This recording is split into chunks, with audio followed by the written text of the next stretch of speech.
Olá a todos, professor Celso novamente com vocês, bem-vindos ao meu quarto, tá? Mais um quarto de sabedoria.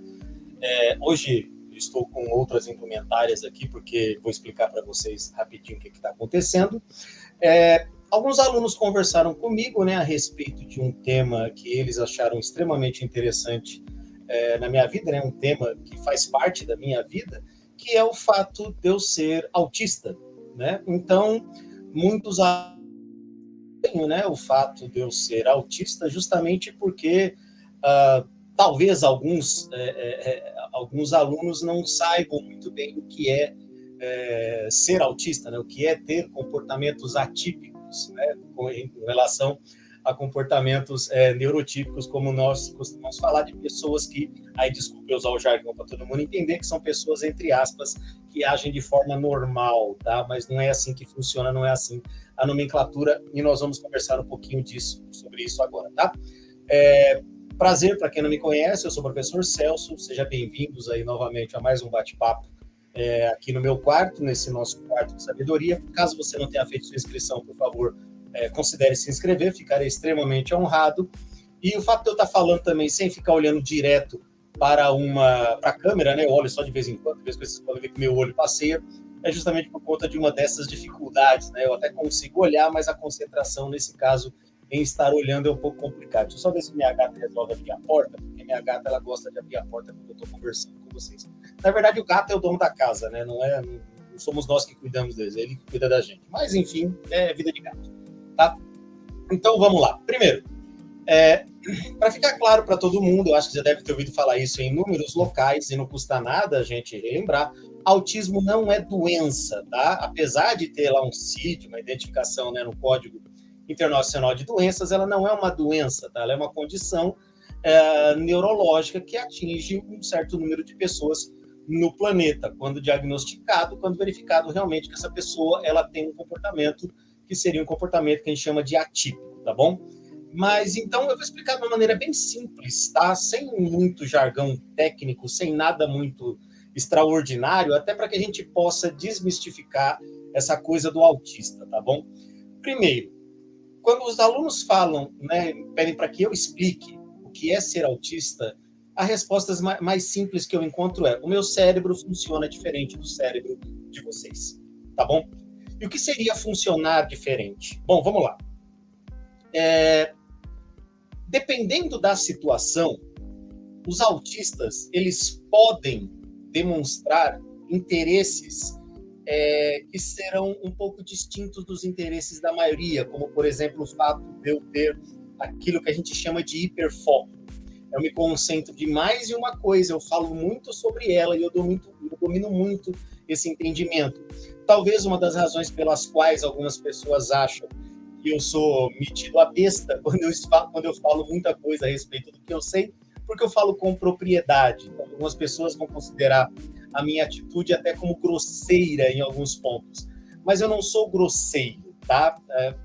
É justamente isso. A forma como eu vou falar, né, a maneira como eu vou agir, faz com que a pessoa que não esteja acostumada a ouvir de bate-pronto certas coisas vai acabar entendendo isso como grosseria. Mas não é isso, é apenas sinceridade mesmo, tá? Então, nesse ponto, eu serei extremamente sincero a ponto das pessoas acharem que eu sou grosseiro, mas não é isso, tá bom, galera?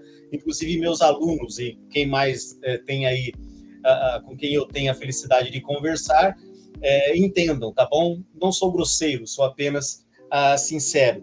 Então, eu vou falar sempre sobre a mesma coisa, serão monólogos frequentes, sempre sobre o mesmo tema e mesmo assunto. Isso acaba deixando a conversa um pouco chata, por isso que, no meu caso, tá, eu vou falar só de mim enquanto autista, não posso falar pelos outros, tá?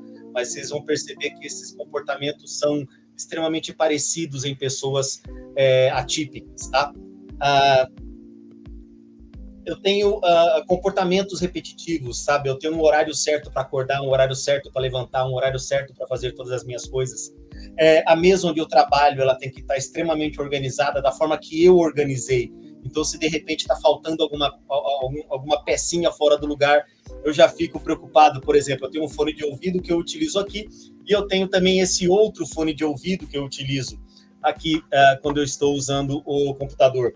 e se falta alguma coisa já complica, tá? E se tudo está fora do lugar, a coisa já fica um pouco ruim para mim. Então, esses meus comportamentos de tudo estar organizado faz parte da minha vida como autista. Eu também tenho uma tremenda dificuldade de conversar com as pessoas sem que não caia no monólogo, sabe? Assuntos diversos para mim são um pouco complicados, então eu não consigo falar sobre muitas coisas, até porque se me bater desinteresse, eu simplesmente abandono a conversa. Eu faço assim, né? E algumas pessoas até estranham isso, né? Isso acaba me prejudicando, obviamente, na minha relação interpessoal, porque, querendo ou não, acaba dificultando que eu tenha amigos mais íntimos, vamos dizer assim, tá?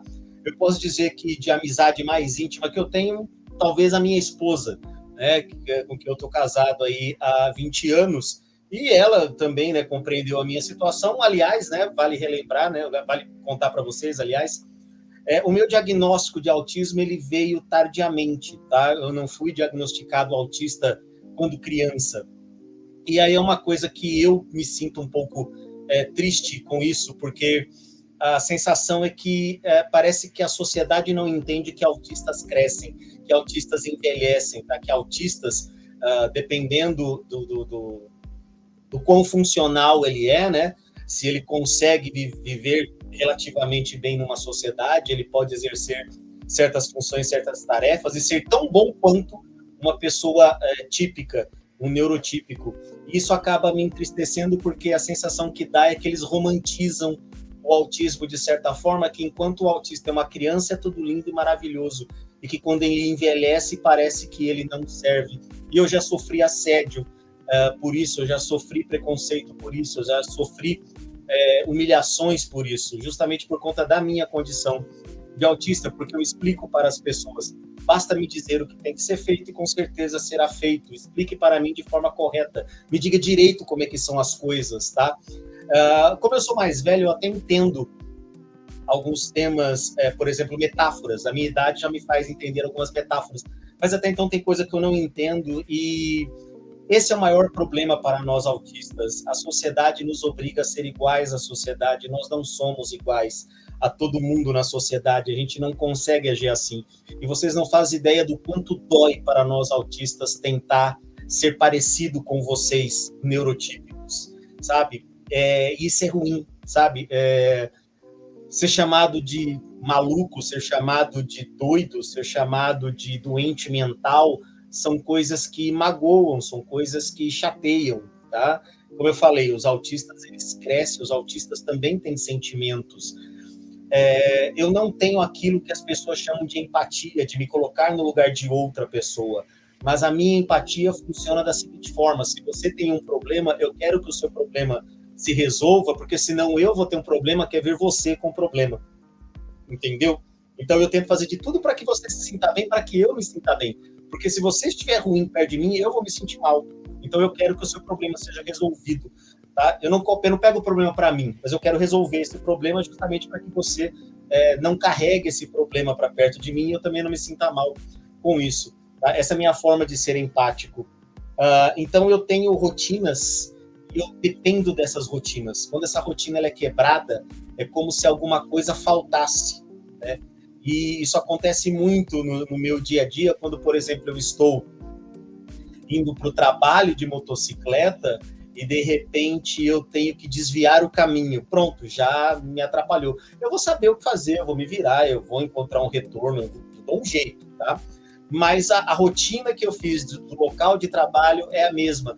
Quando eu estou lecionando também, existe uma rotina, né, de eu fazer a chamada, de eu apresentar o tema, de eu começar o trabalho com os alunos. Então, se algo quebra nesse caminho, isso acaba me complicando. Então, essas rotinas, elas acabam sendo muito importantes na minha vida. E, no meu caso, rotinas são importantes.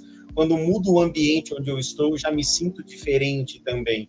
Eu me lembro quando eu comecei a trabalhar no colégio onde eu trabalho, onde os alunos sentam na maioria das vezes sentam em ilhas, o meu padrão de escola era aquela da carteira enfileirada, então eu senti um pouco de dificuldade, mas depois, com o tempo, eu fui me adaptando, tá? Então eu não consigo, de repente, sabe, como eu falei, não é maldade da minha parte enquanto autista, mas para mim uma pessoa ganhar na Mega Sena ou acertar o dedo na porta, na parede, para mim tem o mesmo peso, sabe? Ah, fulano ganhou na Mega Sena, legal, ah, fulano foi martelar um prego e acertou o dedo. Para mim tem o mesmo peso, sabe? Eu não consigo entender esse tipo de coisa, e de novo, não é maldade, tá bom? Eu tenho um nível de autismo que chamam de autismo leve e também é chamado de síndrome de Asperger, tá? E no meu caso, como eu sou um autista funcional, eu consegui passar pela escola sem dificuldades, né? Nunca fui reprovado, tive boas notas, na faculdade a mesma coisa, na pós-graduação a mesma coisa, e agora tentando terminar o meu mestrado. Então, autistas têm sim local, voz e vez no mercado de trabalho, tá? E já me disseram que isso não aconteceria, e isso talvez seja uma prova de que realmente essa pessoa disse isso, ela se equivocou um pouquinho, tá? Então, o Celso autista, ele tem muita dificuldade em aceitar que certas coisas, entre aspas, erradas aconteçam, sabe? Eu não consigo perceber isso, como, por exemplo, em trabalhos escolares em que eu cobro os meus alunos, em atividades em que eu cobro os meus alunos, e essa cobrança vem justamente porque, pela rotina, se uma atividade ela é passada, essa atividade tem que ser feita. Então, o professor Celso, ele não é um malvado nessa história, né? Ele é apenas alguém que cobra o aluno porque vão cobrar o professor, e o professor entrega aquilo que é cobrado. Não sou perfeito, obviamente, isso não me faz melhor do que absolutamente ninguém, mas me faz apenas diferente, tá? Eu não sou melhor nem pior, eu sou apenas diferente, e essa diferença precisa, de certa forma, ser respeitada, tá bom? O meu diagnóstico de autista veio quando eu já tinha mais de 40 anos, né? E eu já estou para fazer 50. Então, são aí quase 10 anos tentando entender tudo que me aconteceu no passado para tentar, finalmente, saber por que tudo aquilo aconteceu. Porque até então eu não entendia por que eu ficava tanto tempo, tão pouco tempo, aliás, num emprego, né? Quando de repente eu falava alguma coisa que o patrão não gostou de ouvir, né? Ele não gostava de ouvir naquela hora, e por não ter gostado de ter ouvido, me mandou embora, né? Sendo que eu só falei aquilo que eu imaginei, né? Me recordo de uma vez que eu estava ali ajudando numa empresa, e aí um dos meus chefes foi me questionar porque eu tinha cometido uma falha, porque não era a minha função fazer aquilo. Eu falei, pô, já estou fazendo além da minha função, porque eu estou quebrando o galho, porque foi isso que vocês falaram para mim, Celso quebra o galho, agora que o Celso está quebrando o galho, o Celso está errado. Então eu só reproduzi o que ele falou, né? Mas como ele falou, ele podia e eu não podia reproduzir, que é uma coisa que eu acho errada também, pelo menos nesse sentido, né? Porque autistas, eles têm, alguns autistas, e eu sou esse caso, nós temos uma coisa chamada ecolalia, tá? A gente tenta reproduzir o que outra pessoa fala, de certa forma, para poder ser aceito. E a gente também tem uma coisa que chamam de síndrome de impostor, mas eu entenderia de outra forma, tá? Onde eu tento imitar pessoas para ser aceito. Então, por exemplo, se tem alguém contando uma piada, eu tento contar a mesma piada para ver se ela é engraçada da mesma forma. E, de repente, isso soa errado e as pessoas acham que o errado sou eu. Ou quando eu repito certas frases que outras pessoas repetem. Então, na minha cabeça, se essa pessoa está falando, está correto. Se eu disser, também vai estar correto, porque eu estou tentando me inserir. E é essa a minha grande dificuldade, né? De eu poder me enquadrar na sociedade, eu tenho que ser igual aos outros. Isso eu não consigo. Sabe, por mais que eu me esforce, por mais que eu tente, eu não consigo. E é muito dolorido tentar ser alguém que você não consegue ser, sabe? Eu só consigo ser o Celso, professor de ciências humanas, que sabe bastante sobre o assunto, que fala tudo o que sabe para os alunos e que fala tudo o que sabe para qualquer pessoa que pergunte, tá? Esse é o Celso. Eu não consigo agir de outra forma que não seja essa.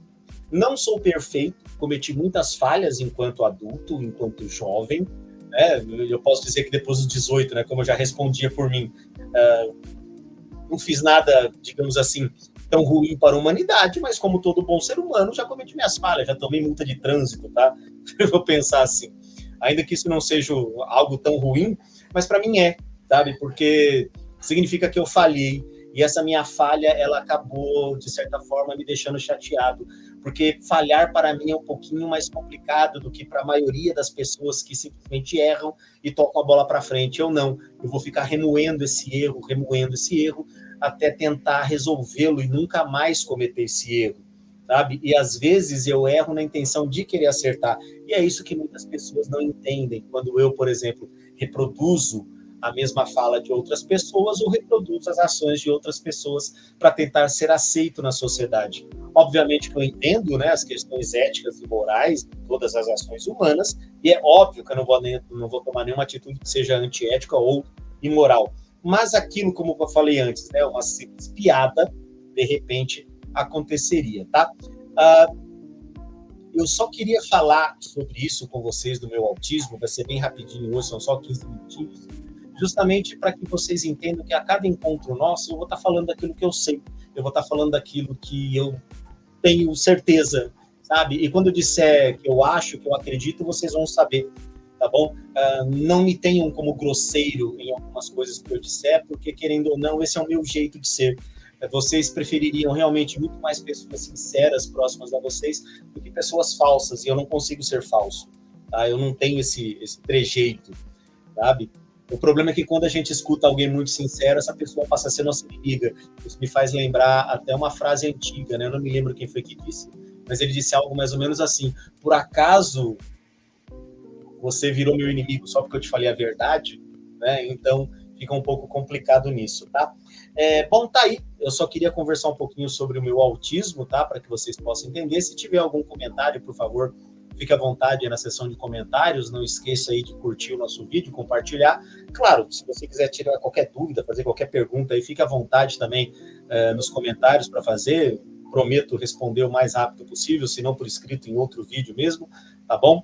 Agradeço a todos por esses 15 minutos de atenção, desejo a todos um ótimo decorrer de vida, a gente se vê no próximo encontro, é isso, um abraço, com licença aí.